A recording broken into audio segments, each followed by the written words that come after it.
What is a graph in computer science? A graph is a fundamental data structure used to model relationships between objects. It consists of nodes, also called vertices, and connections between them, known as edges. Graphs are widely used in computer science for representing networks, pathways, and systems where relationships or links are important. Nodes and edges, the building blocks. Nodes represent entities or points in a graph, such as cities, people, or websites. Edges are the connections between these nodes, like roads connecting cities or hyperlinks connecting web pages. Edges can be directed or undirected, signaling one-way or two-way relationships. Types of graphs. Graphs can be categorized in several ways.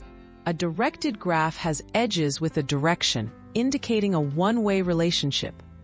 An undirected graph has edges that connect nodes both ways.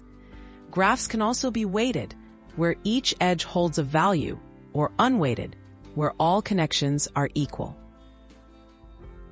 Graphs in real life, maps, and networks.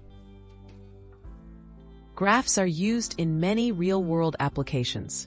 For example, map apps use graphs to represent locations and roads for route planning. Social networks use graph structures to show connections between people. Computer networks, circuits, and recommendation systems also rely heavily on graph theory.